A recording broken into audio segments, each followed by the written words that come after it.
सुरू करायचं.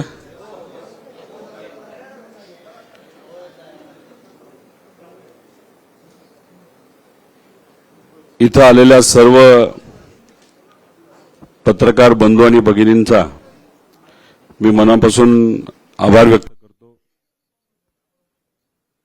युवा संघर्ष यात्रा आणि त्या यात्रेमध्ये असणारे सर्व युवा यांच्या वतीने सुद्धा मी आपल्या सर्वांचे आभार व्यक्त करतो. 2 ऑक्टोबर रोजी आदरणीय पवार साहेबांशी चर्चा झाल्यानंतर त्यांच्या आशीर्वादाने दुसऱ्या दिवशी म्हणजे 3 ऑक्टोबरला आपण युवा संघर्ष यात्रे करणार असं जाहीर केलं आणि त्यासाठी प्रेस कॉन्फरन्स घेतली होती. त्या प्रेस कॉन्फरन्समध्ये आपण सर्वजण आलात. आपापल्या मीडिया चॅनलच्या आणि प्रेसच्या मदतीने युवांचे प्रश्न आणि युवांनी चालू केलेली ही यात्रा याला आपण मोठ्या प्रमाणात प्रसिद्धी दिली, ताकद दिली. त्यासाठी सर्वच युवकांच्या वतीने मी आपल्या सर्वांचे आभार व्यक्त करतो. त्या दिवशी आपण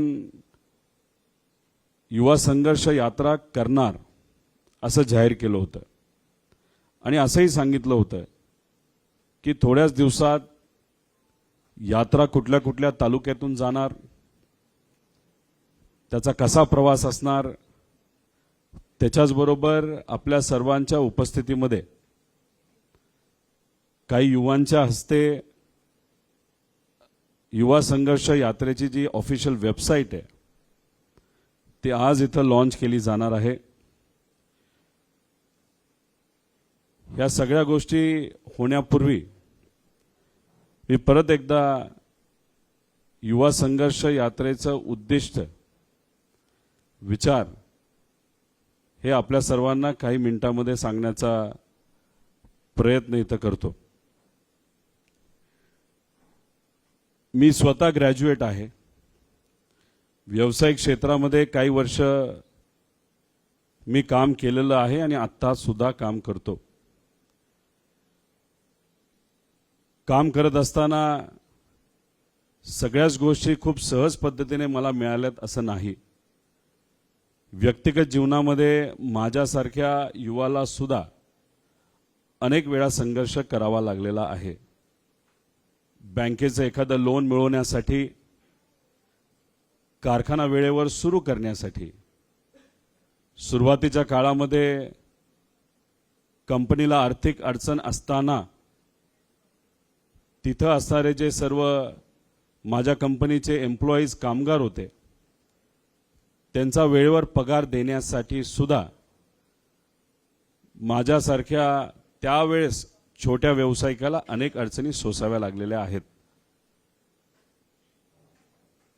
पण सहसा एखाद्या मोठ्या कुटुंबातून आपण जेव्हा येतो तेव्हा त्या व्यक्तीला सगळ्याच गोष्टी सहजपणे मिळाल्यात असं आपण कुठेतरी समजतो. पण लोक जे समजतील ते समजू द्या. पण मी सुद्धा संघर्ष केलेला आहे. पण माझा संघर्ष काही प्रमाणात आपल्याला सोपा संघर्ष बोलावा लागेल. कारण का महाराष्ट्र विजन फोरम असेल, जिल्हा परिषदमध्ये मी जेव्हा आलो त्याच्याचबरोबर व्यावसायिक क्षेत्रामध्ये काम करत असताना तिथं असणाऱ्या कामगारांची जेव्हा मी चर्चा केली, जेव्हा शुगर फॅक्टरीची सुरुवात झाली त्यावेळेस फडामध्ये जाऊन ऊसतोड कामगारांच्या घरी जाऊन त्यांच्याशी संवाद साधून कॉन्ट्रॅक्ट करायचा असेल, त्यांच्या अडचणी समजून घ्यायच्या असेल, त्याच्याचबरोबर जेव्हा केव्हा सामाजिक क्षेत्रामध्ये काम मी करायचो तिथे असणाऱ्या लोकांची चर्चा करायचो, युवकांची चर्चा करायचो. सृजन फाउंडेशन असेल, इतरी ज्या ज्या व्यासपीठावर मी गेलो जिथं युवकांशी संवाद साधला, हा सगळा संवाद साधल्यानंतर व्यक्तिगत माझ्यासारख्याचं मत असं झालेलं आहे युवकांचे प्रश्न हे प्रखर पद्धतीने राज्यकर्ते कधीही मांडत नाहीत. आज जर आपण बघितलं, महाराष्ट्र असू द्या नाही तर देश असू द्या, ऑफिशियल आकडा कुठलाही असला, पण लपलेली जी अनएम्प्लॉयमेंट आहे, बेरोजगारी आहे, आणि ऑफिशियल आकडा, हे दोन्ही गोष्टी आपण जर एकत्रित केल्या तर आज बेरोजगारीचं प्रमाण आपल्या या देशामध्ये, राज्यामध्ये 30% जास्त आहे. हे आपण सर्वांनी समजून घेतलं पाहिजे. मी जे म्हणालो की लपून असणारं बेरोजगारीचं प्रमाण म्हणजे काय, त्याला आपण डिस्गाइज अनएम्प्लॉयमेंट म्हणतो. एखाद्या कष्टकरू रिक्षा चालकाने आपल्या मुलाला नाही तर मुलीला जर इंजिनियर बनवलं असेल, पण इंजिनिअरिंगची डिग्री घेऊन सुद्धा जर काम हाताला मिळत नसेल, आणि त्या मुलाली जर ठरवलं की वडिलाला रिक्षा चालवायला मदत करावी, त्याची इच्छा नसते पण तरी रिक्षा चालवावी लागते, त्याला आपण डिस्गाइज अनएम्प्लॉयमेंट म्हणतो. तसंच एखाद्या वडिलाचा चहाचं जर दुकान असेल नाही तर स्टॉल असेल, त्याच्या मुलाला समजा MBAची डिग्री त्या वडिलांनी कष्ट करून मिळवून दिली असेल, त्याच्यामध्ये वडिलाचा सुद्धा, आई वडिलांचा तेवढाच वाटा असतो जेवढा मुलाचा असतो, आणि मग त्या मुलाला नाही तर त्या मुलीला हाताला काम मिळत नाही, म्हणून आई वडिलांनी चालू केलेल्या चहाच्या स्टॉलवर जर ते काम करत असतील, त्याला आपण डिस्गाइज अनएम्प्लॉयमेंट म्हणतो. सरकारी आकड्यामध्ये हा जो आकडा आहे तो धरला जात नाही. ज्यांना हाताला काम नाही, आज कुठेही ते काम करत नाही, तोच आकडा धरला जातो. पण डिस्गाइज अनएम्प्लॉयमेंट आपण जर घेतली तर ती खूप मोठ्या प्रमाणात आहे. आणि एम्प्लॉयमेंटचा पण जर विषय आपण घेतला तर त्याचंही प्रमाण आज खूप मोठ्या प्रमाणात वाढत चाललेलं आहे. मी MBA बद्दल बोलणार नाही, कॉमर्स बद्दल बोलणार नाही, इंजिनिअरिंग बद्दल बोलतो. आज आपल्या या महाराष्ट्रातून दरवर्षी 1.5 लाखपेक्षा जास्त मुलं आणि मुली इंजिनियर बनून बाहेर निघत आहेत. पण यांच्यामध्ये केंद्रीय यंत्रणेच्या माध्यमातून केलेल्या सर्वेप्रमाणे 48% मुला मुलींना हाताला काम मिळत नाही. म्हणजे 48% इंजिनियरला आज बेरोजगारीचा सामना करावा लागतोय. मग ह्यातले अनेक मुलं मुली आज स्पर्धा परीक्षेकडे वळत आहेत, पण तिथे सुद्धा गोंधळाचा कारभार हा सरकारच्या माध्यमातून केला जातो. एकतर परीक्षा वेळेवर घेतल्या जात नाहीत, भरती वेळेवर होत नाही, किती भरती करणार आहे याच्याबद्दल कोणालाही माहीत नसतं. परीक्षा झाल्यानंतर निकाल वेळेवर लागत नाही, वेळेवर निकाल लागल्यानंतर नियुक्ती वेळेवर केली जात नाही. त्याच्याचबरोबर ही जी स्पर्धा परीक्षेची जी भरती आहे सरकारची, त्याच्यामध्ये मोठ्या प्रमाणात करप्शन हे आज आपल्या सर्वांना बघायला मिळतंय. त्याच्याचबरोबर तलाठी भरती आणि इतरही भरतीसाठी आज गरीब मुला मुलींकडनं 1000 रुपये वसूल केले जातात. आमच्या सगळ्यांची हीच मागणी आहे की MPSCच्या ज्या परीक्षा असतात त्या वेळेवर व्हाव्या. त्याच्याचबरोबर MPSCला सक्षम करून सर्वच परीक्षा MPSCच्या मदतीने त्या ठिकाणी व्हाव्यात. प्रायव्हेट यंत्रणा जी वापरली जाते ती अजिबात कुणीही वापरू नये. तलाठी भरतीचा विषय जर आपण घेतला तर अनेक युवांचं असं मत आहे, एका पदासाठी 20 ते 25 लाख रुपये घेतले गेले, आणि अशा पद्धतीने आर्थिक व्यवहार जर तिथं होत असेल तर गरीब कुटुंबातल्या होतकरू विद्यार्थ्यांचं काय, मुला मुलींचं काय, असा प्रश्न आज निर्माण होतोय. आणि 1000 रुपये जे वसूल केले जातात, आम्ही अधिवेशनामध्ये जेव्हा हे सगळे विषय मांडतो तेव्हा सत्तेत असणाऱ्या नेत्यांकडनं उत्तर येतं, आजची युवा पिढी म्हणजे आम्ही सगळे, ज्याच्यामध्ये सर्व विद्यार्थी येतात, त्याच्यामध्ये राज्यकर्ते येतात, त्याच्यामध्ये जे छोटे मोठे व्यवसाय करणारे त्यांची मुलं येतात, शेतकऱ्याची मुलं येतात, कष्टकऱ्याची मुलं येतात. राज्यकर्त्यांचं म्हणणं आहे की ही युवा पिढी आज सिरियस नाही. त्यानंतर MIDC असेल, अनेक तालुक्यांमध्ये MIDC आहे, पण तिथं नवीन कंपन्या आलेल्या नाहीत आणि ज्या भागामध्ये नवीन MIDC यावी यासाठी प्रयत्न केले जातात त्याच्यामध्ये सुद्धा राजकारण केलं जातं, जसं माझ्या मतदारसंघामध्ये आज चालू आहे. मग MIDC नाहीतर तिथं येणाऱ्या जे काही व्यवसाय असतील त्याच्यातून सुद्धा जर मुलामुलींना हाताला काम मिळणार असेल तर त्यातूनच त्यांचं कुटुंब हे चालू शकतं. पण गेल्या काही वर्षांमध्ये आपण जर बघितलं तर अनेक मोठे प्रोजेक्ट हे आपल्या राज्यामध्ये न राहता आपल्या राज्याच्या बाहेर जाताना आपण सर्वांनी बघितलेले आहेत. एखाद्या व्यक्ती जेव्हा डिग्री घेतो आणि आत्ता लगेचच त्याला नोकरी मिळत नसेल आणि त्याला 6-7 महिने जर जात असतील तर जेव्हा केव्हा 1 वर्षाने इंटरव्ह्यूला ती व्यक्ती जाते तेव्हा तिथं असणारी कंपनी विचारते वर्षभर केलं काय, आणि मग त्याला उत्तर त्यांना मिळत नाही आणि मग कंपनी कुठेतरी नेगेटिव्ह विषय मनामध्ये घेऊन कदाचित या मुलामध्ये क्षमता नसेल, या मुलीमध्ये क्षमता नसेल म्हणून यांना नोकरी मिळाली नाही, मग आपण कशाला द्यायची. याच्यामुळे बेरोजगारी खूप मोठ्या प्रमाणात आपल्या या राज्यामध्ये वाढत चाललेली आहे. धोरणांबद्दल बोला तर सरकार धोरणांबद्दल बोलत नाही. तुम्ही IT धोरण आणत असताना फक्त मोठ्या शहरामध्ये IT कशी येईल यासाठी धोरण करता, पण सोलापूर असेल, कोल्हापूर असेल, नगर, नागपूर, नाशिक, नवी मुंबई इथे सुद्धा IT आणण्यासाठी एक वेगळं धोरण आपल्याला करावं लागेल, पण याच्याबद्दल चर्चा केली जात नाही. आणि जेव्हा केव्हा आम्ही एखादा प्रश्न घेतो ज्याच्यामध्ये युवकांचा असू द्या नाही तर कुठेही असू द्या, आम्ही आमदार म्हणून जेव्हा बोलत असतो तेव्हा नेहमी आमचं वय काढलं जातं. तुम्ही फार तरुण आहात, तुम्हाला काही कळत नाही, तुम्हाला राजकारणामध्ये अजून खूप काही शिकायचं आहे.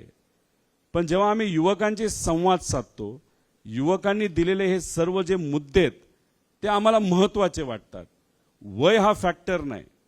तुम्ही लोकांना समजून घेताय का, लोकांपर्यंत पोहोचताय का, का फक्त AC मध्ये बसून अधिकाऱ्यांची चर्चा करून तुम्ही निर्णय घेताय, याच्यामध्ये खूप मोठा फरक आहे.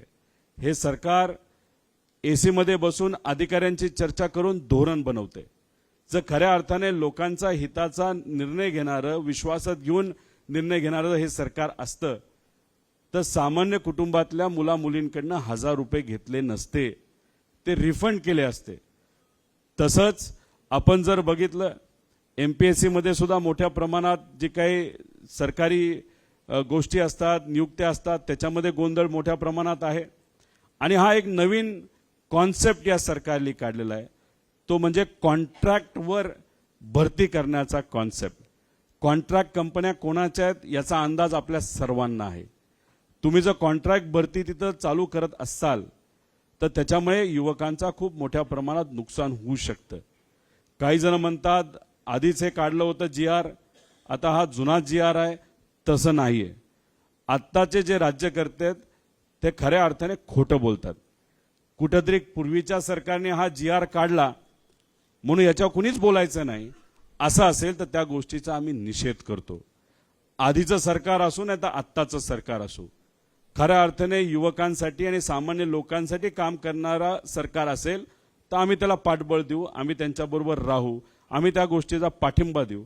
पण तुम्ही धोरण काढत असताना त्याच्यामध्ये जर व्यावसायिकांचा विचार जास्त करत असाल आणि युवांचा जर करत नसाल तर त्याचा विरोध 100% आम्ही सर्वजण करू. त्यामुळे आम्ही काही मुद्दे या संघर्ष यात्रेसाठी घेतलेले आहेत जे आपल्या सर्वांना आम्ही बोलून दाखवू. पण हे मुद्दे फायनल मुद्दे असं नाही. चालत असताना काही युवांशी बोलत असताना समजा त्यांचा जर एखादा कुटुंबातलं कुणी व्यक्ती असेल जो शेतकरी कष्टकरी असेल, पण त्या व्यक्तीने दुर्दैवाने अडचणी असल्यामुळे आत्महत्या केली असेल आणि त्याचं अख्खं कुटुंब आज अडचणीत आलं असेल तर आत्महत्या हा सुद्धा एक महत्त्वाचा विषय येत्या काळामध्ये आम्ही सर्वजण घेणार आहोत. त्यामुळे हे जे 22 मुद्दे आपल्या सर्वांना वाचून दाखवणार आहोत त्याच्या पलीकडे जाऊन ही यात्रा एका व्यक्तीची नाही तर सर्व लोकांची आहे, सर्व युवांची आहे. मी युवांना आव्हान करेल, तुम्ही या यात्रेमध्ये सहभाग घ्या. ही यात्रा खूप मोठी होईल, खूप पब्लिसिटी होईल, मिळेल, याच्याकडे आमचं कुठेही लक्ष नाही. महत्त्वाचं काय, 800 किलोमीटर चालायचं, युवकांच्या हिताचे मुद्दे घ्यायचे, सामान्य लोकांचे मुद्दे घ्यायचे आणि जात असताना ज्या ज्या गावामध्ये जाऊ, ज्या ज्या लोकांशी बोलू, त्यांच्याकडनं आम्हाला काही गोष्टी समजून घ्यायच्यात. आम्हाला सगळ्याच गोष्टी सांगायच्यात असं नाही, आम्हाला समजून घ्यायचं आहे. समजून घेतल्याशिवाय तुम्ही निर्णय घेऊ शकत नाही. तुमच्या विचारामध्ये प्रगल्भता येऊ शकत नाही आणि ती आमच्या विचारामध्ये प्रगल्भता यावी, आम्हाला लोकांचे विषय समजून घेता यावेत, यासाठी ही यात्रा आम्ही सर्वांनी मिळून काढलेली आहे. याच्यामध्ये जे मुद्दे आम्ही घेत आहोत त्याच्यामध्ये कंत्राटी भरती शासन निर्णय हा मागे घेण्यात यावा, परीक्षा शुल्क माफी व घेतलेले शुल्क हे परत करण्यात यावे, पेपर फुटीवर कडक कायदा हा आपल्या राज्यामध्ये आलाच पाहिजे, सर्व भरती प्रक्रिया राज्य सेवा आयोगाच्या माध्यमातून करावेत, स्पर्धा परीक्षा नियुक्तीची कालमर्यादा निश्चित करावी, शासकीय नोकरीच्या भरती प्रक्रियेतील भ्रष्टाचार हा रोकावा, रखडलेल्या भरती प्रक्रिया त्वरित पूर्ण कराव्यात, रिक्त शिक्षकांची सर्व पदे त्वरित भरण्यात यावेत. 60,000 रिक्त पदे आहेत. तसंच सरकार कदाचित 18,000 भरती करणार आहे आणि बाकीचे सर्व कॉन्ट्रॅक्टवर शिक्षक घेतले जाणार आहे. याचा निषेध आम्ही सर्वांनी केलेला आहे. युवकांच्या समस्यांसाठी युवा आयोग असावा, जसा महिला आयोग आहे तसा युवकांचा आयोग असावा. कारण का आज आपल्या देशामध्ये 60% लोकसंख्या ही युवा लोकसंख्या आहे. प्रयोगशील युवा शेतकऱ्यांसाठी विशेष योजना असावी. कारण का आज जी शेतकऱ्यांमध्ये आत्महत्या होत आहे त्याच्यामध्ये मोठं प्रमाण हे युवा शेतकऱ्यांचं आहे. त्यामुळे या बाबतीत शासनाने योग्य असा निर्णय घेण्याची जरूर आहे. 2 वर्षापेक्षा अधिक काळ बेरोजगार असलेल्या युवकांसाठी आणि त्यांनी जर एज्युकेशन लोन घेतलं असेल, ते एज्युकेशन लोनवरचं सर्व व्याज हे सरकारकडनं भरलं गेलं पाहिजे अशी मागणी आमच्या सर्वांची आहे. काही लोक म्हणतील असं का? कारण का नोकरी मिळावी, इथं इन्व्हेस्टमेंट यावी, इथं शासनाच्या माध्यमातून नोकर भरती व्हावी, याला पूर्णपणे सरकार जबाबदार आहे. इन्व्हेस्टमेंट येत नसेल आणि त्यामुळे युवांना जर हाताला काम मिळत नसेल आणि त्यांच्या कुटुंबाने त्यांनी जर एज्युकेशन लोन घेतलं असेल तर ते भरत असताना त्याचं जे व्याज आहे ते सरकारकडनं माफ व्हावं अशी मागणी युवांच्या वतीने आम्ही सर्वजण करतो. तसंच नोकरदार महिला व विद्यार्थिनींसाठी जिल्हानिहाय दर्जेदार वसतिगृह उभारण्यात यावेत. महिलांच्या दृष्टिकोनातून अत्यंत महत्त्वाचा शक्ती कायदा, ज्या कायद्यामध्ये सायबर क्राईम सुद्धा आहे, तर तो कायदा लवकरात लवकर आणावा अशी विनंती आम्ही सरकारला तिथं करत आहोत. सारथी, बार्टी, महाज्योती, TRTI या संस्थेला सक्षमीकरण करून आज जे काही 250-300 कोटी दिले जातात ते सुद्धा वेळेवर मिळत नाही. त्याला सक्षमीकरण करून 1000 कोटीपेक्षा जास्त निधी या संस्थेला देण्याची जरूरत आहे. तसंच आदिवासी युवकांसाठी असणाऱ्या TRTI संस्थेला स्वतंत्र स्वायत्तता देऊन बार्टी आणि सारथी सारखं त्यांना सुद्धा वेगळा निधी देण्यात यावा. शाळा दत्तक योजना बंद करण्यात यावी. म्हणजे हे तर आश्चर्याचं धोरण या सरकारने घेतलेलं आहे, पण कदाचित या सरकारला येत्या काळामध्ये या सर्व शाळा प्रायव्हेट कराव्यात असं असावं. नाहीतर जी जमीन शासनाची आहे, जी जिल्हा परिषदची आहे, ती उद्या जाऊन कदाचित प्रायव्हेट कंपनीला देण्याचा विचार हे सरकार करत असावं असं आम्हा सर्वांना वाटतं. महिलांच्या सायबर सिक्युरिटीचा विषय आम्ही घेतला. तसंच असंघटित क्षेत्रात काम करणाऱ्या युवकांसाठी रिस्किलिंग, अपस्किलिंग याच्यावर काम करण्याची जरूरत आहे. स्किल डिपार्टमेंट आहे, वेगळा विभाग आहे, पण त्याच्यामध्ये कुठेही रिस्किलिंगवर लक्ष दिलं जात नाही. दर 10 वर्षानंतर 60% नोकऱ्या आज ज्या आहेत त्या राहत नसतात आणि अशा परिस्थितीमध्ये जर अशिक्षित नाही तर कमी शिकलेले जे काही युवा असतात, ज्यांना आज हाताला काम असतं, जसं टोल नाका आहे तिथं काही युवा काम करतात, पण नवीन टेक्नॉलॉजी आल्यानंतर ते काम 10 वर्षानंतर तिथं राहत नाही. याच्यासाठी या सरकारने त्याच्यावर काम करण्याची जरूरत आहे. तसंच छत्रपती संभाजीनगर, औरंगाबाद, नाशिक, अहमदनगर, नागपूर, कोल्हापूर, सोलापूर, नवी मुंबई या 2 टायर सिटीज आहेत, तिथं IT धोरण आणण्याची जरूरत आहे. IT कंपन्या तिथं याव्यात, यासाठी काही सवलती द्याव्या लागतील. ही जी मुलं मोठ्या शहरामध्ये येऊन काम करतात तिथं असणाऱ्या मुलींना तिथं काम मिळत नाही. अशासाठी एक वेगळं धोरण हे आणण्याची जरूरत आहे. तालुका स्तरावर MIDC स्थापन ज्या झाल्यात तिथं कंपन्या याव्यात आणि जिथं स्थापन झालेलं नाही तिथं स्थापन करण्यात याव्यात. आणि जर कुणी राजकारण करत असेल, जे केलं जात आहे, माझंच उदाहरण कर्जत जामखेडचं त्याच्यामध्ये आहे, ते कुठं ना कुठेतरी थांबलं पाहिजे. आणि अशा पद्धतीने इंडस्ट्रियल युनिट्स त्या तालुक्यामध्ये तिथे असणाऱ्या युवांना आणण्याची जरूरत आहे, असं आमच्या सगळ्यांचं मत आहे. राज्यातील प्रत्येक जिल्ह्यात विद्यार्थ्यांसाठी एक अद्ययावत वसतिगृह उभारण्यात यावे. कारण की ही सर्व युवा पिढी आज 10 बाय 10च्या खोल्यामध्ये 10-10, 20-20 जण राहतात. आणि अशा पद्धतीने हे जर वसतिगृह निर्माण झाले त्याचा फायदा तिथं येईल. तसंच राज्यातील क्रीडा विभागाला सक्षम करून होतकरू खेळाडूंना संधी दिली पाहिजे. छोटंसं उदाहरण जर आपण दिलं, छत्रपती अवॉर्ड जे आज काही खेळाडूंना दिलं गेलं, तिथं त्यांच्या पालकांना सुद्धा आत यायला दिलं गेलं नाही. अशा पद्धतीने हे सरकार काम करत आहे. आणि आज जे काही अवॉर्ड्स एशिया गेम्समध्ये मिळालेले आहेत त्यात आपल्या राज्याचा आकडा खूप मोठ्या प्रमाणात वाढला असता तर ते स्वागत करू शकलो असतो. पण कधीही तिथं युवा नाहीतर स्पोर्ट्स धोरण आपल्या राज्यामध्ये नसल्यामुळे अनेक होतकरू लोक आज अनेक गोष्टींपासून वंचित राहतात. अशा आमच्या सर्व मागण्या आहेत. पण ह्या मागण्या एवढ्याचपर्यंत राहतील असं नाही. 25 तारखेला आम्ही जेव्हा चालायला सुरुवात करू त्या दिवसापासून ते 7 तारखेला आम्ही जेव्हा नागपूरला पोचू त्यावेळेस जे जे काही नवीन प्रस्ताव हे तिथं असणाऱ्या संघटना असतील, लोक असतील, शेतकरी असतील, कष्टकरी असतील, छोटे मोठे व्यावसायिक असतील, युवा वर्ग असतील, शिक्षक वर्ग असेल, विद्यार्थी असतील, जे कोणी आम्हाला भेटतील ते सर्व मुद्दे घेऊन आम्ही अधिवेशनामध्ये ते मुद्दे मांडणार आहोत. आणि त्याच्यामुळेच या सरकारचं लक्ष त्याच्यावर कसं वेधता येईल यासाठी आम्ही सर्वजण प्रयत्न करणार आहोत. त्याच्याचबरोबर थोड्याच वेळात आपल्याला एक व्हिडिओ दाखवला जाईल. त्याच्यामध्ये आमची यात्रा कशी जाणार आहे, कुठपर्यंत जाणार आहे हे आपल्या सर्वांना दाखवलंच जाईल. पण बोलायचं झालं तर पुण्यापासून 24 तारखेला आशीर्वाद दिन म्हणजे 24 तारखेला खरं तर दसरा आहे. आपण महात्मा फुले वाडा, क्रांतीज्योती सावित्रीबाई फुलेंचा जो वाडा आहे तिथं सुरुवात करत आहोत. त्यानंतर लाल महालाला जाणार आहोत आणि एक छोटीशी सभा आदरणीय पवार साहेबांच्या उपस्थितीमध्ये पुण्यामध्ये आपण घेणार आहोत, ज्याच्यामध्ये विद्यार्थी असतील, विद्यार्थी आदरणीय पवार साहेबांसमोर बोलतील, त्यांची भूमिका मांडतील, मग साहेब बोलतील आणि मग संध्याकाळच्या वेळेस आम्ही हवेलीला जाऊन तुळापूरला दुसऱ्या दिवशीपासून आपली यात्रा सुरू करणार आहोत. आणि त्यानंतर जे जिल्हे आपण कव्हर करत आहोत असे 10 जिल्हे आहेत, ज्याच्यामध्ये पुणे, नगर, बीड, जालना, परभणी, हिंगोली, वाशिम, यवतमाळ, वर्धा आणि नागपूर.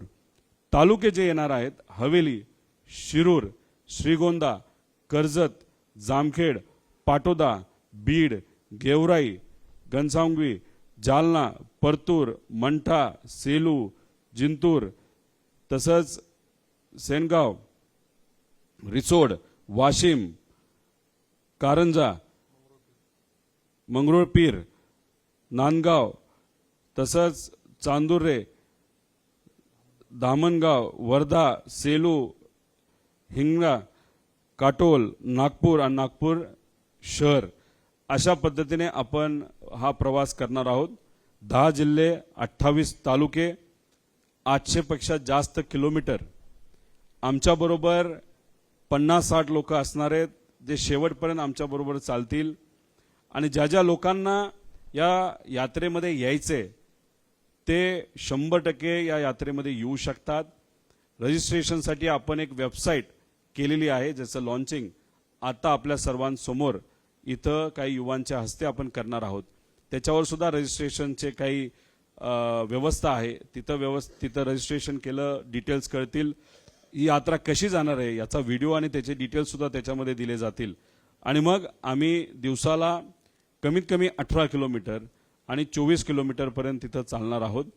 सकाळी 6 वाजता ही यात्रा सुरू होईल. दुपारपर्यंत 11 ते 12 पर्यंत ही यात्रा चालू राहील. लोकांना भेटत ही यात्रा दुपारपर्यंत जिथं विसावा आहे तिथं ती जाणार आहे. तिथं ज्या लोकांना संघटनेला भेटायचे ते तिथं आम्हाला भेटू शकतात. त्यानंतर थोडीशी विश्रांती सगळ्यांसाठी आणि मग संध्याकाळी 3:30-4 वाजता परत एकदा यात्रा ही सुरू होईल आणि समाप्ती ज्या तालुक्यामध्ये ज्या गावामध्ये होणार आहे तिथपर्यंत संध्याकाळी 8 ते 8:30 पर्यंत ही यात्रा तिथं पोहोचेल. या यात्रा चालू असताना दिवाळी असणार आहे, पण आम्ही सगळ्यांनी निर्णय घेतला आहे, युवांनी निर्णय घेतलेला आहे की दिवाळी त्या त्या गावामध्ये आम्ही सर्वजण साजरा करणार आहोत. तसंच माझे कुटुंबीय सुद्धा, त्याच्यामध्ये आई वडील असतील, माझी पत्नी असतील, माझी मुलं असतील, माझी बहीण असेल, हे सुद्धा या यात्रेमध्ये सहभागी होणार दिवाळीच्या वेळेस. दिवाळीच्या वेळेस का? मुलांना सुट्टी आहे. मुलं स्वतःहून म्हणतायत की आम्हाला दिवाळी तशी नाही साजरी करायची, आम्हाला आमच्या वडिलाबरोबर करायची. माझी पत्नीचं सुद्धा तेच मत आहे की तू जिथं असशील तिथं मी असेल, कारण का ज्या पद्धतीने तू लढा लढत आहे आणि तुझ्याबरोबर अनेक युवा लढत आहेत, त्यासाठी मी सुद्धा युवा असल्यामुळे माझ्या पद्धतीने मी पाठिंबा देणार आहे. माझे वडील तिथं असतील, त्यामुळे आम्ही सर्वजण या यात्रेमध्ये सहभाग घेत शेवटपर्यंत म्हणजे 7 तारखेपर्यंत नागपूरला तिथं पोहोचणार आहोत. आजपर्यंत काढलेल्या यात्रेपैकी युवकांचा विषय घेऊन ही पहिलीच यात्रा सर्व युवक मिळून केली जात आहे. त्याच्याचबरोबर 800 किलोमीटर आणि पुढे असणारी यात्रा ही पहिलीच यात्रा या महाराष्ट्रामध्ये असणार आहे. निर्णय हा घेतलेला आहे. आम्ही त्या पद्धतीने तिथं असणाऱ्या अधिकाऱ्यांना पत्र हे देत आहोत. परवानगी ते देतीलच आणि शांततेत एखादी यात्रा असेल, जसं वारी असते त्या पद्धतीने कुठलीही वेगळी परवानगी ही घ्यावी लागत नाही. शांततेत ही यात्रा त्या तालुक्यामध्ये जात शेवटी नागपूरला जाणार आहे आणि तिथं एक मोठी सभा परत एकदा आदरणीय पवार साहेबांच्या मार्गदर्शनाखाली होईल. तसंच या यात्रेच्या मध्य ठिकाणी एक मोठी सभा परत एकदा पवार साहेबांच्या मार्गदर्शनाखाली तिथं होणार आहे आणि मध्ये आधे सुप्रियाताई असतील आणि इतरही जे सर्व मित्र पक्ष आहेत, ज्यांना कोणाला या यात्रेमध्ये यायचे, सभेमध्ये सहभाग घ्यायचा आहे, ते 100% याच्यामध्ये येऊ शकतात. ही यात्रा सर्वांची आहे, कुठेही याला पक्षाचा रंग लागणार नाही याची दक्षता आम्ही सर्वजण घेत आहोत. विचार हा सर्वांचा आहे आणि सर्व मिळून हा लढा आपण त्या ठिकाणी लढत आहोत आणि त्याच्यामध्ये आपल्या सर्वांचा सहभाग आणि मदत ही आम्हा सर्वांना मिळेल अशी अपेक्षा आम्ही करत आहोत. आणि एकच आहे की जेव्हा केव्हा आमचे विरोधक आम्हाला सांगतात तुम्ही नवीन आहात, तर आम्हाला एवढंच सांगायचं आहे की कृपा करून युवकांना कुणीही कमी समजू नये. ज्या गोष्टीला कदाचित तुम्हाला अनेक वर्ष काही गोष्टी समजून घेण्यासाठी गेले असले तरी युवा आज युवकांचे प्रश्न मांडण्यासाठी खूप वर्ष त्यांना काही गोष्टी समजून घ्यायला लागत नाही. फक्त युवकांमध्ये जावं लागतं, त्यांच्याशी संवाद साधावा लागतो आणि तो संवाद आम्ही सर्वजण मिळून घेत आहोत. त्यामुळे राजकारणामध्ये वयापेक्षा विचारसरणी महत्त्वाची असते. वयापेक्षा कशासाठी तुम्ही लढत आहात हे जास्त महत्त्वाचं असतं. आम्ही युवा वर्गासाठी लढत आहोत, महाराष्ट्राच्या जनतेसाठी लढत आहोत, महाराष्ट्र धर्मासाठी लढत आहोत आणि आम्ही हे लढत असताना जे युवा आम्हाला जोडतील त्यांचं आम्ही स्वागतच करू. पण हा लढा कायम तसाच चालू राहील एवढंच या ठिकाणी आपल्या पत्रकार परिषदेमध्ये सांगतो. आणि इथं असणारे जे युवा आलेत त्यांना मी विनंती करतो की आपली वेबसाईट आम्ही म्हणत आहोत कारण सगळ्यांचं आहे की आपली वेबसाईट आपण लॉन्च करावी आणि मग त्यानंतर वेबसाईटबद्दल 2 शब्द मी सांगेल आणि मग आपले प्रश्न काय असतील तर त्याला आम्ही सर्वजण मिळून उत्तर देऊ.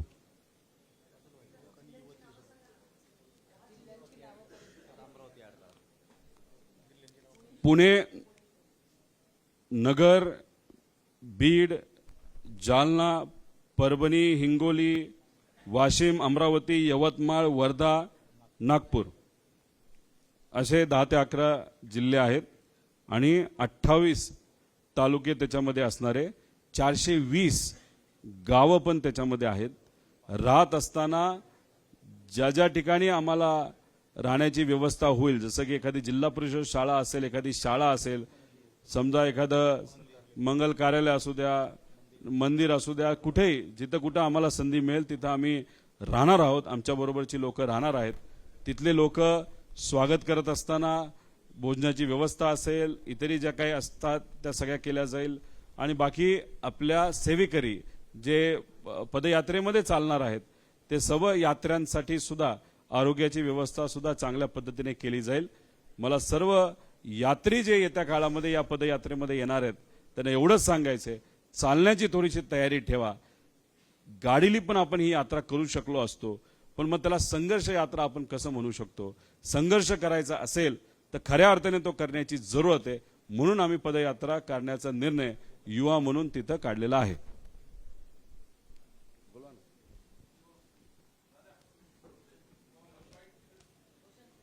नाही ते वेबसाईट करतो मग कॉमन पाहिजे.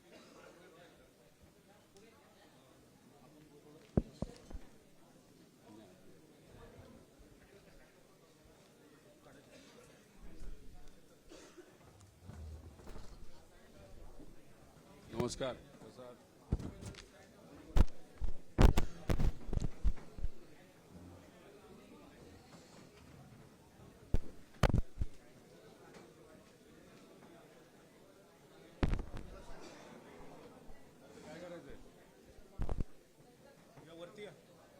तुम्ही वरती आहे ना वेबसाईट, तुम्ही वरती आहे.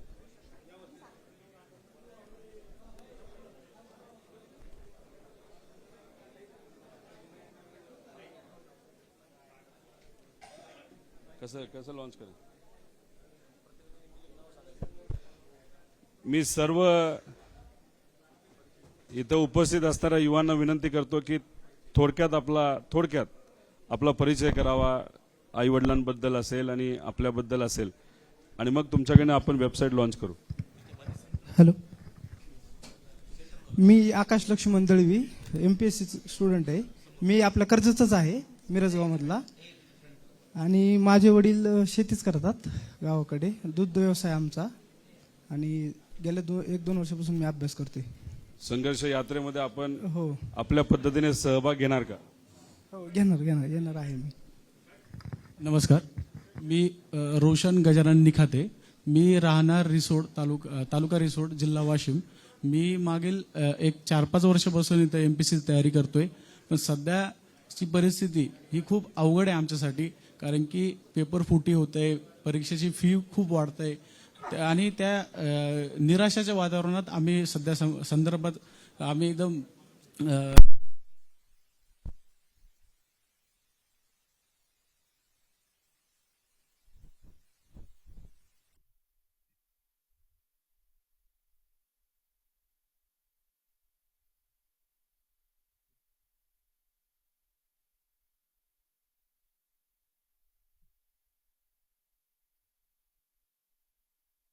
करते.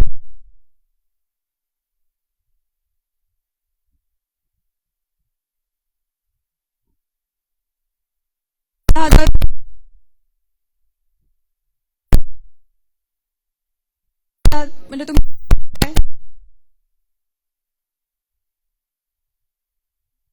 माझं नाव प्रणाली झावरे, तालुक्यातील वासुंदे गावचे आहे. मी गेले 3 वर्ष झाले पुणे या ठिकाणी MPSCचं प्रिपरेशन करते. तुम्ही जो हा उपक्रम चालू करताय तो आमच्यासाठी खूप खूप चांगला ठरेल. थँक्यू दादा. मी स्वाती भोर, मी नाशिकची आहे. आणि 4 वर्ष झाले मी MPSCचा अभ्यास करते. पण कसं ना की इतक्या सगळ्या समस्या आहेत, तर त्या कोणीतरी मांडणं गरजेचं होतं. आणि इतके वर्ष झाले असं कधी कोणी एवढं पुढे आलं असं वाटलं नव्हतं.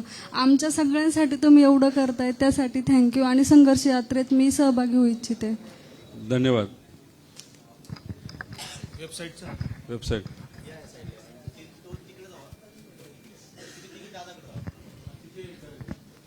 आता ही अशी वेबसाईट असणार आहे ज्याच्यामध्ये ज्यांना कोणाला याच्यामध्ये सहभाग घ्यायचा असेल त्यांचं नाव, फोन नंबर असेल, त्यांचं जन्मदिवस, तारीख, मग तसंच जिल्हा, आणि त्याच्यानंतर मग मला पदयात्रेमध्ये सहभागी व्हायचं आहे.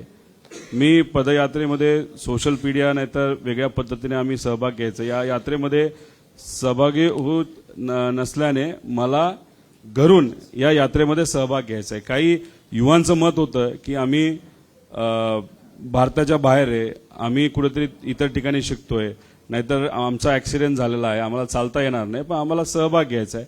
मग विविध पद्धतीने काही लोक सहभाग घेऊ शकतात. आणि काही लोकांनी असंही सजेस्ट केलंय की आम्ही जिथं कुठं असो, आता दिल्लीमध्ये आम्ही UPSCची परीक्षा देतोय, तर आम्ही तिथं रोज 2 किलोमीटर चालू, 3 किलोमीटर चालू, आणि मग या यात्रेला आम्ही त्या त्या पद्धतीने सहभाग देऊ. काही लोकांचं असं मत आहे की आम्ही एखाद्या इतर जिल्ह्यातून तुमच्या जिल्ह्यापर्यंत 10 लोक 20 लोक चालत येऊ आणि सहभाग घेऊ असंही सांगितलं जाते. काही दिव्यांग व्यक्ती आहेत तेही म्हणतात की आम्ही आमच्या पद्धतीने सहभाग घेऊ. तर मग याच्यासाठी आपण तो एक कॉलम केलेला आहे आणि मग ही एंट्री केल्यानंतर खाली घ्या ना.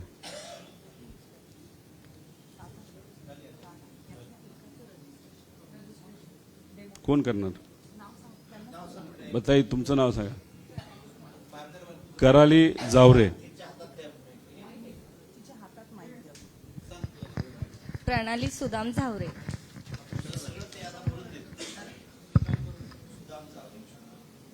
नाही तुमचाच मोबाईल नंबर द्या, त्यांचा नको, पब्लिश होईल.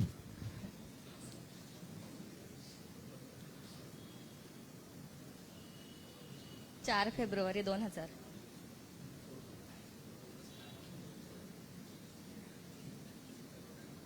अहमदनगर. यात्रेत यायचं ना. हो. चल.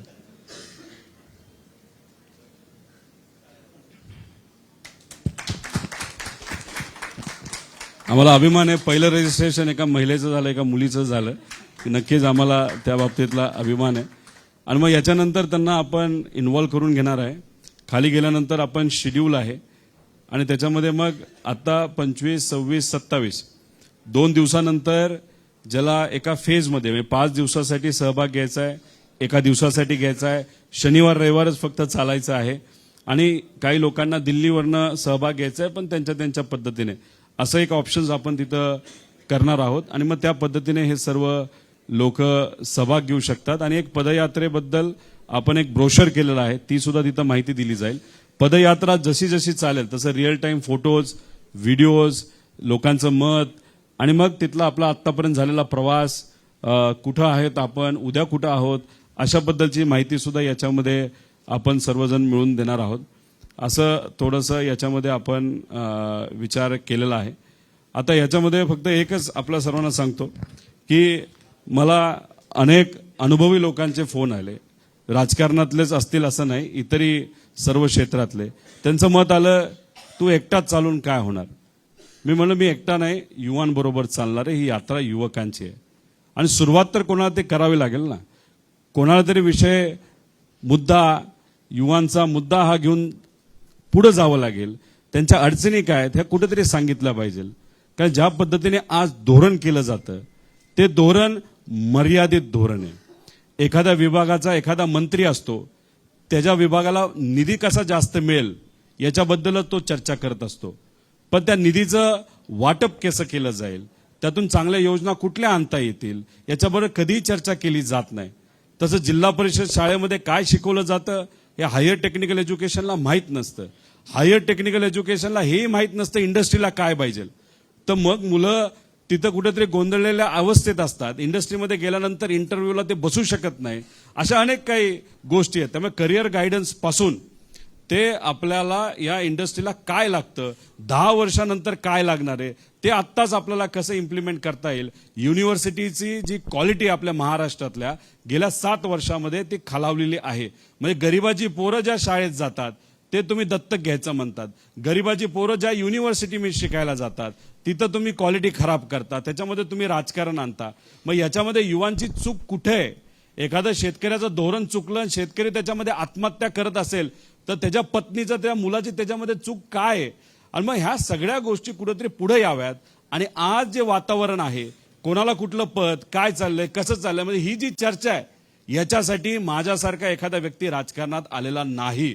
राजकारणात एक धोरण बनवण्यासाठी, एक फ्युचर लक्षात घेऊन काहीतरी धोरणात्मक आपल्याला करायचंय, महाराष्ट्राला आपल्याला पुढे घेऊन जायचंय. आणि ही जी चर्चा आता युवकांच्या मनामध्ये, ती फक्त या यात्रेच्या माध्यमातून आपण पुढे आणत आहोत. भविष्य कुणी एक व्यक्ती असू शकत नाही. भविष्य हे युवा आहेत आणि हे सर्व युवा आणि लाखो युवा, हजारो युवा या यात्रेमध्ये जे जुळले जातील ते महाराष्ट्रातलं भविष्य आहे. नेता बनण्यासाठी आम्ही कुठेही पुढाकार घेत नाही. ज्याला काय बोलायचंय ते तुम्ही बोला.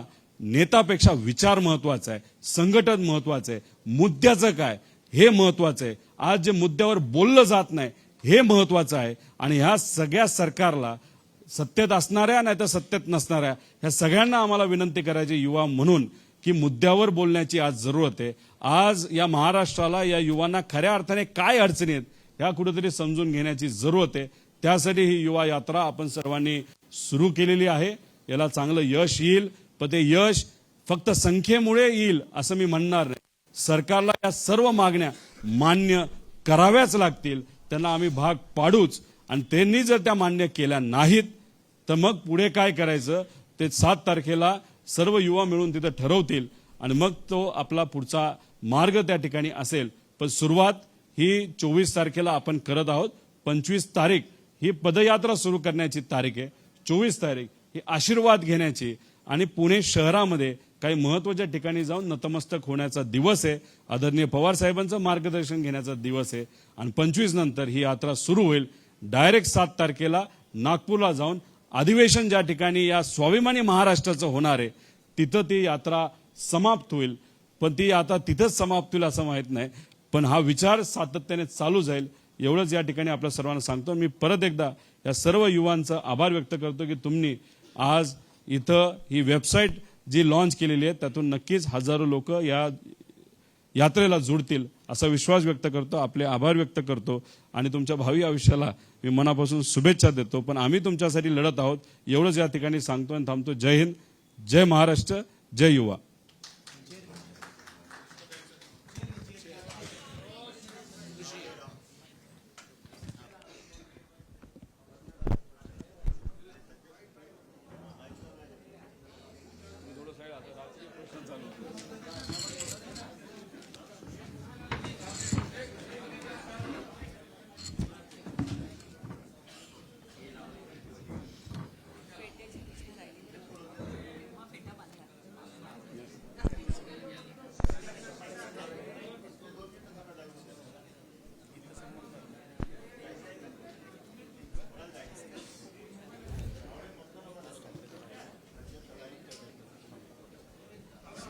चला कोणाला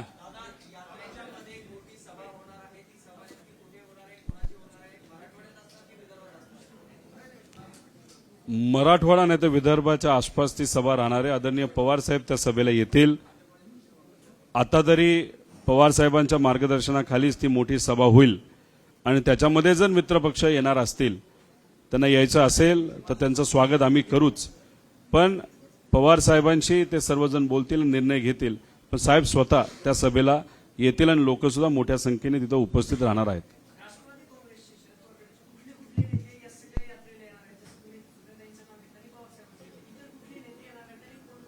सगळे येतील.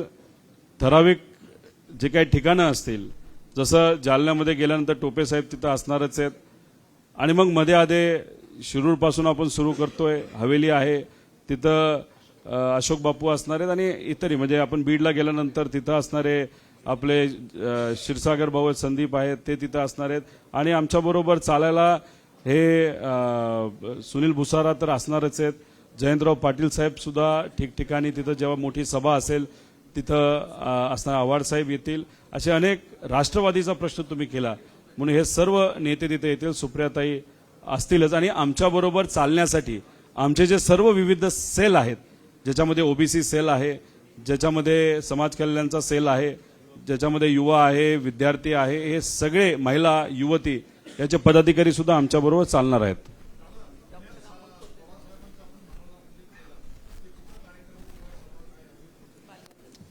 प्रयत्न एखाद्या बंदिस्त ठिकाणी घेण्याचा आहे. त्याच्यामध्ये कुठलंही सभागृह असू शकतं, बालगंधर्व असू शकतं, नाहीतर इतर जिथं कुठं आम्हाला परवानगी मिळेल.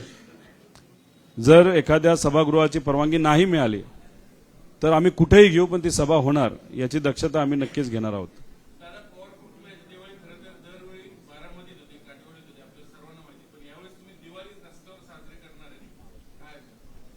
मग असं बोलावं लागेल, महाराष्ट्राबरोबर दिवाळी आपण साजरी करणार आहोत. प्रत्येक पवार कुटुंबाची दिवाळी आजपर्यंत जी झालेली आहे, पाडव्याच्या दिवशी अख्खा महाराष्ट्र आदरणीय पवार साहेबांना भेटायला येत असतो. आता कदाचित साहेबांना तर भेटायला लोक जातीलच दिवाळीमध्ये, पण असं आपण समजूया की पवार साहेबांच्या मार्गदर्शनाखाली आम्ही युवा सर्व जे चालत आहोत त्या युवांमध्ये एक पवार म्हणजे मी सुद्धा आहे आणि पवारच लोकांबरोबर जाऊन तिथं असणाऱ्या सर्व नागरिकांनी जे काही ग्रामस्थ असतील त्यांच्याबरोबर त्यांची दिवाळी तिथं साजरी करू. म्हणजे आम्हीच त्यांच्याकडे जाऊन ती दिवाळी तिथं साजरी करणार आहोत.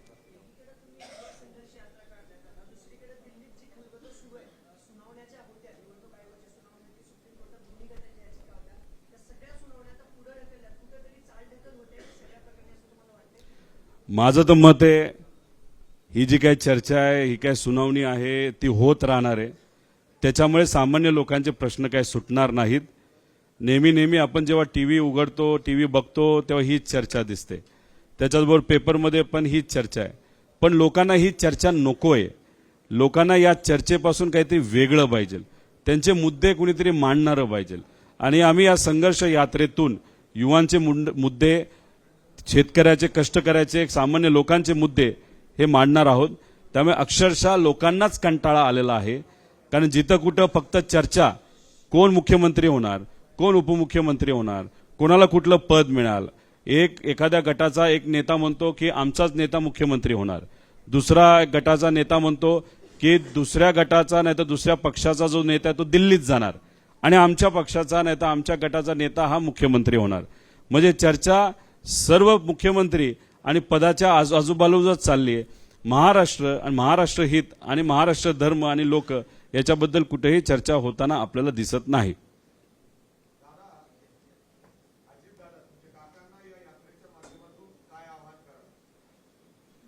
हे बघा, आव्हान सगळ्यांनाच आहे. जे कुठेतरी खरा महाराष्ट्राचा विचार, मराठी धर्म, महाराष्ट्राचा धर्म हा विचार जे आज मनामध्ये ठेवून काम करत आहेत त्यांच्यासाठी सुद्धा संदेश आहे.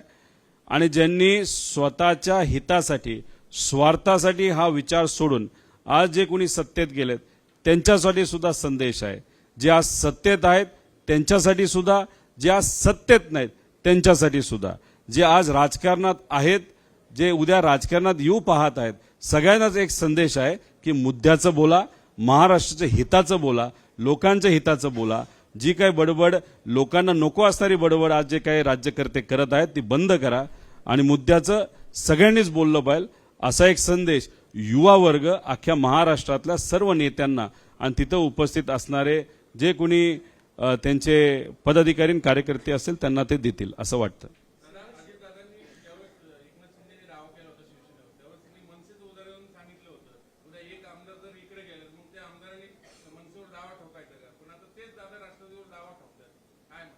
हे बघा, दावा ठोका, पक्ष फोडा, नाहीतर कोणाबरोबर तुम्ही जावा, याच्यामध्ये पद हे तुम्हालाच मिळणार आहे. आणि हा लढा त्यांचा जो चालू आहे तो पदाचा आहे आणि आम्ही जो लढा लढत आहोत तो युवाचा आहे, विचाराचा आहे, महाराष्ट्र धर्माचा आहे. हाच तर फरक मी करतो.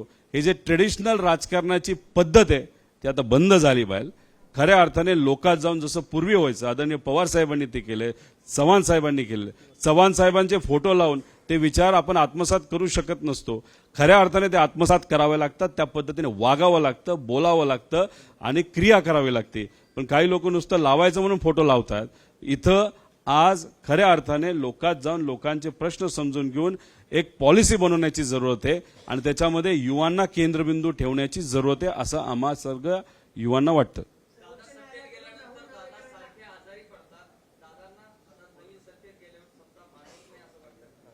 माझं एकच म्हणणं आहे की ही युवा यात्रा झाल्यानंतर ज्यांनी ज्यांनी आजपर्यंत युवांना दुर्लक्षित केलं, ज्यांनी ज्यांनी युवा धोरणाला ताकद दिली नाही, ज्यांनी ज्यांनी अतिशय खालच्या लेवलचं जाऊन राजकारण केलं, खालच्या लेवलला जाऊन वक्तव्य केली, हे सगळेच लोक कुठेतरी आजारी पडतील का काय अशी परिस्थिती आम्हाला वाटते. त्यामुळे कोण काय कशी तब्येत ज्यांची खराब असेल त्यांनी आपल्या तब्येतीची काळजी घ्यावी. पण आम्ही आमच्या तब्येतीचा विचार न करता, आम्हाला जमेल नाही जमेल याचा विचार न करा, आपल्याला करायचंच आहे. यासाठी आम्ही सर्वजण मिळून 800 किलोमीटर तिथं चालणार आहोत युवांचे प्रश्न घेऊन.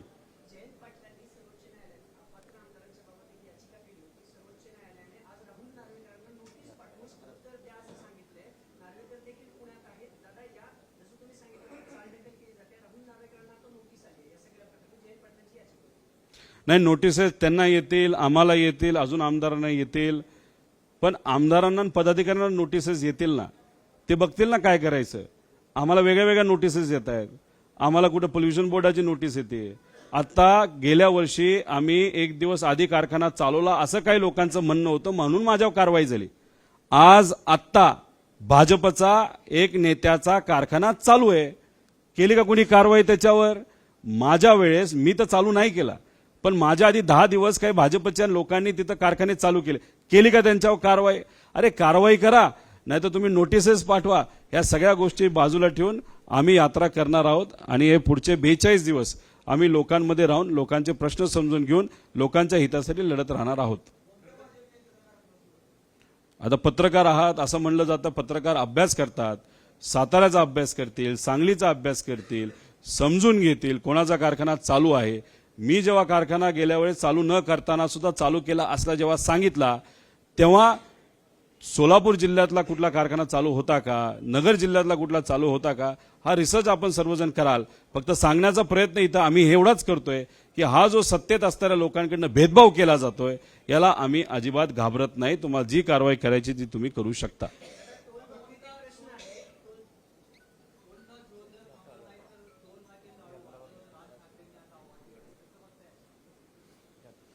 चांगले नेहमी ते हा मुद्दा घेतात. जेव्हा केव्हा लोकसभा विधानसभा असते नाहीतर मुंबईचं एखादं इलेक्शन असतं तेव्हा त्यांच्या पार्टीच्या माध्यमातून हा मुद्दा घेतला जातो. मुद्दा घेणं महत्वाचं आहे, पण नंतर असं काय होतं की तो मुद्दा सगळेच जण विसरून जातात. माझी विनंती एवढीच आहे, आता त्यांनी जो मुद्दा घेतलाय तो अधिवेशनामध्ये आम्ही सुद्धा मांडलेला आहे, तो आता मार्गी लावूया. आणि जो टोल मुंबईमध्ये खऱ्या अर्थाने घेतला नाही पाहिजे पण आज घेतला जातो, कारण सर्व प्रमुख रोड हे हस्तांतर झालेत महानगरपालिकेला. अशा परिस्थितीमध्ये जर ते टोल घेत असतील तर तो टोल बंदच झाला पाहिजे.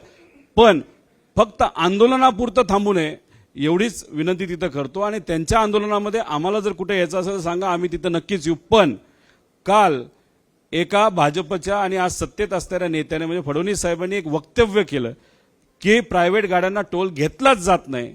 मला एक कळत नाही भाजपची खोटं बोलण्याची सवय का जात नाही. त्यांनी केलेलं वक्तव्य खरं खोटं आहे.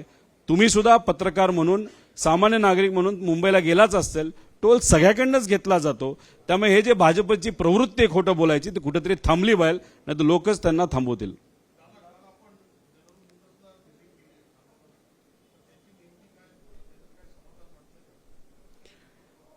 त्यांचा मुद्दा असा आहे, म्हणजे आम्ही नवीन कंपन्या याव्यात यासाठी लढतोय. त्यासाठी आम्ही MIDC ला आंदोलन केलं, वेगळ्या वेगळ्या गोष्टी आम्ही सर्वांनी केल्या, त्या आल्याच पाहिजे. पण ज्या कंपन्या आहेत त्याच्यामध्ये मराठी माणसं जी आपली काम करतात त्यांचं प्रोटेक्शन करणं पण याची जबाबदारी सरकारची आहे. पण जे मावळला आज चालू आहे, पूर्वी तिथं जनरल मोटर होतं. जनरल मोटर कंपनीचं भूमिपूजन हे आदरणीय पवार साहेबांनीच केलं. तिथं कंपनी यावी, शेतकऱ्याच्या मुलाला हाताला काम मिळावं यासाठी तिथं भूमिपूजन झालं, कंपनी आली, काम सुरू झालं. पण मग तिथं एक अग्रीमेंट झालं होतं त्यांच्या युनियन बरोबर आणि त्या कंपनी GM कंपनी बरोबर.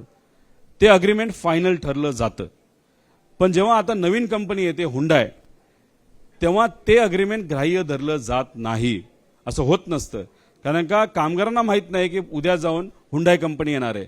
कामगारांचं नातं हे GM बरोबर होतं आणि ते फिक्स होतं. पण या 1000 लोकांना कामावरनं काढलं. त्याच्यामध्ये सुद्धा काही प्रमाणात गुजरातचे लोक तिथं काम करण्यासाठी आणले होते. त्यांचा पगार कमी होता. महाराष्ट्रातल्या लोकांना एवढा पगार वाढवला गेला, त्यांना खूप मोठ्या प्रमाणात VRS दिली गेली आणि आपल्या मराठी माणसांना कमी प्रमाणात देण्याचा प्रयत्न त्या कंपनीकडनं झाला. आणि त्याचा विरोध होत असताना गेले 3 वर्ष हे सर्व कामगार आंदोलन करत आहे. आता गेले 7 दिवस त्यांच्या कुटुंबांनी सुद्धा त्यांना पाठिंबा देत आंदोलनामध्ये सहभाग घेतला गेला आहे. त्यामुळे प्रश्नच राहत नाही त्यांचा मुद्दा सोडवण्याचा, पण हे सरकार दुर्लक्ष करतंय. आणि कामगार मंत्री आज ते अधिकारी भेटतात, 2 तासात निर्णय घेतात. इथं सामान्य लोकांचा निर्णय घेण्यासाठी वर्षानुवर्ष घालवतात. आणि कामगार मंत्र्यांच्या बाबतीत त्या कंपनीच्या मॅनेजर आणि तिथल्या मोठ्या लोकांनी काय जादू केली हे खरं तर बघावं लागेल, ज्याच्यामुळे तिथल्या कामगारांच्या विरोधात कामगार मंत्री जे खाडे साहेब आहेत त्यांनी तिथं निर्णय घेतला. त्याचा निषेध आम्ही केला. पुढच्या काही दिवसांमध्ये नक्कीच त्याच्यावर सकारात्मक चर्चा होईल असा विश्वास आम्हाला असा वाटतोय. कारण का अदृश्य एक शक्ती त्या कामगारांच्या वतीने आज तिथं काम करत आहे आणि पुढच्या 4 दिवसामध्ये तो मुद्दा संपेल असं आम्हा सगळ्यांना वाटतं.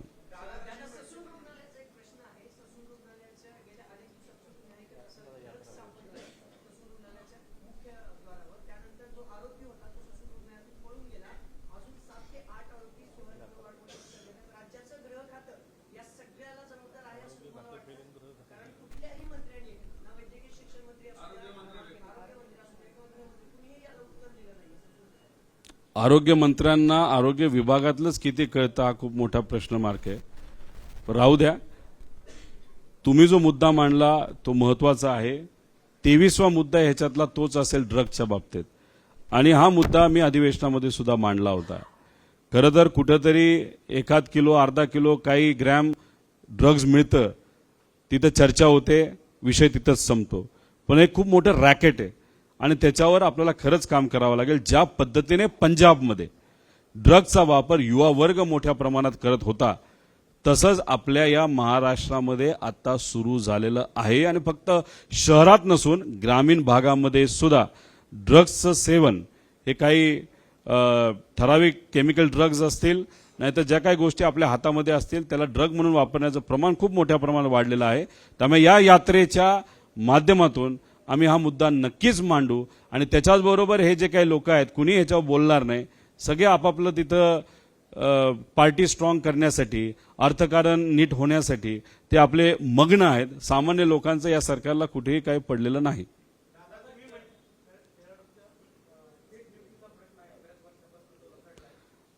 जेव्हा म्हणजे भोसलेताई इथं आहेत, त्या स्वतः खेळाडू आहेत, त्यांची मुलगी यांना छत्रपती अवॉर्ड सुद्धा तिथं मिळालेला आहे स्विमिंगमध्ये.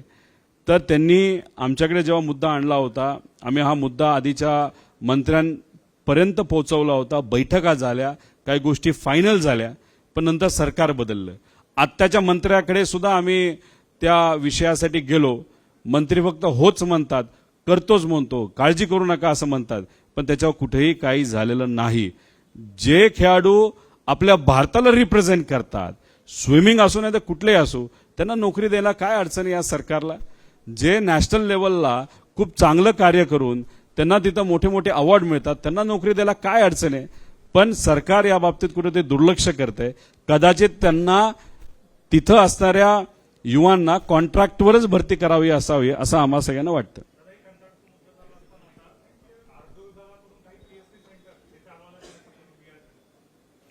मला असं वाटतं की सातारा जिल्ह्यामध्ये महाबळेश्वरमध्ये एका स्वायत्त संस्थेने तिथं सामाजिक संस्थेने तिथं तो कुठलं तरी हॉस्पिटल चालवायला घेतलेलं आहे. 1 वर्षासाठी दिलं होतं, आता ते 5 वर्षासाठी वाढवलं गेलं. आता मग शाळा आपण ज्या पद्धतीने दत्तक देतो तसं हॉस्पिटल सुद्धा जर दत्तक घ्यायला लागले तर मला तर सरकारला एवढंच म्हणायचं आहे, मग आपण राजकारणात कशाला राहायचं. राज्यच आपण एखाद्या प्रायव्हेट कंपनीला दत्तक देऊन टाकू, विषयच राहणार नाही ना. भांडणंही विषय राहणार नाही, कुटुंब फोडणंही विषय राहणार नाही, पार्टी फोडणंही राहणार नाही. एक कंपनी आपलं अख्खं राज्य चालवेल आणि आपण काय करायचं तर फक्त इंटरनॅशनल व्हिजिट करायच्या, नॅशनल व्हिजिट करायच्या. आता आपले मंत्री फिरतायत ना, करोडो रुपये फक्त परदेशी दौऱ्यावर घालवत आहेत, त्यातून काही निष्पन्न होत नाही. त्यामुळे सरकारने निर्णय घ्यावा, सगळंच कॉन्ट्रॅक्टवर आपण करू, मग राज्यकर्ते सुद्धा कॉन्ट्रॅक्टवरच आपण बसू, अशी परिस्थिती त्या काळामध्ये येईल असं आम्हाला वाटतं.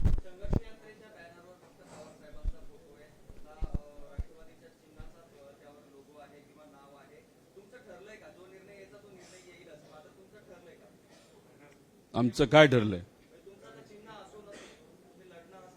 ही राजकीय यात्रा नाहीच आहे, ही एका विचाराची लढाई आहे.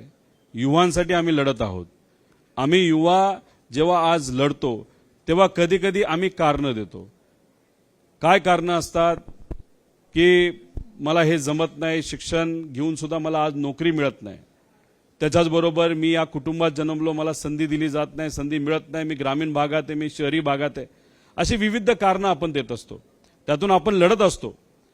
पण आज लढत असताना काही लोक वय सुद्धा कारण देतात. म्हणजे राज्यकर्ते म्हणतात तुम्ही अजून लहान आहात, तुम्ही पाळण्यात आहात, तुम्ही राजकारण अजून काही समजलेलं नाही. तर हे लोक जेव्हा अशा गोष्टीने बनतात, नाही तर युवा वर्ग स्वतःच्याच वयावर जेव्हा प्रश्नचिन्ह निर्माण होतो, तेव्हा आदरणीय पवार साहेबांकडे आम्ही बघतो 83 वयामध्ये सुद्धा युवकांना लाजवेल एवढं काम आदरणीय पवारसाहेब करतात. आणि पवारसाहेब जर आज महाराष्ट्र धर्म टिकवण्यासाठी लढत असतील तर युवांनी का लढू नये, म्हणून आदरणीय पवारसाहेबांचं फोटो, त्यांची प्रेरणा घेऊन आम्ही ही यात्रा अराजकीय पद्धतीने काढलेली आहे. शेवटचे 2 प्रश्न.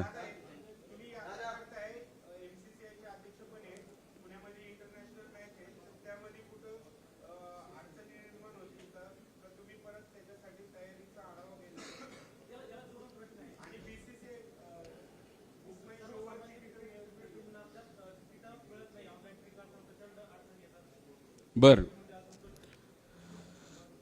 पहिला प्रश्न की आता वर्ल्ड कप इथं होत आहे.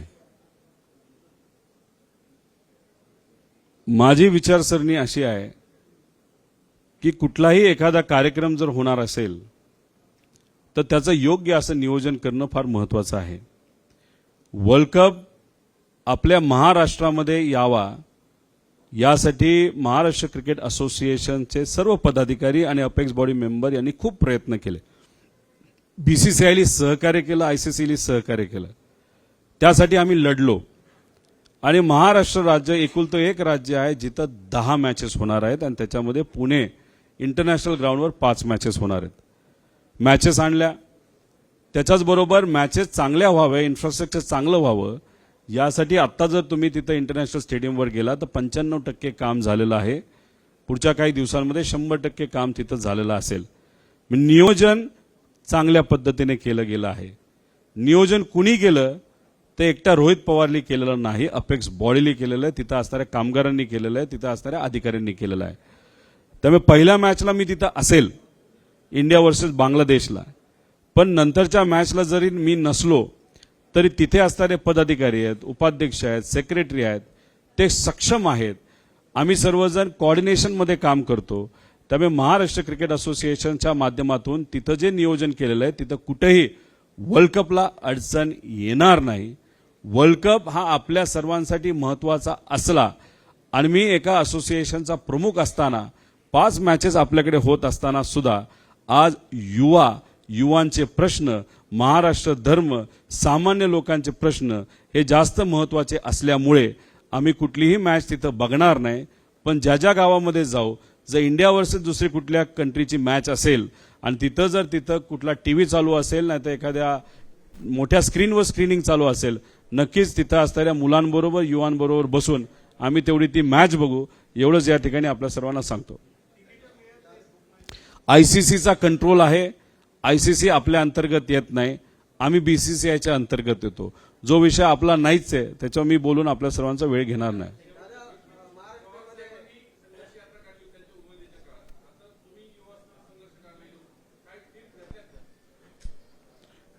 पवार साहेबांना फार जवळून आम्ही सर्वजण बघतो.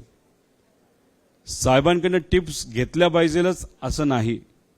साहेबांना फक्त तुम्ही जवळून बघितलं, साहेबांचा प्रवास जर समजून घेतला तर त्यातूनच तुम्हाला खूप प्रेरणा मिळते.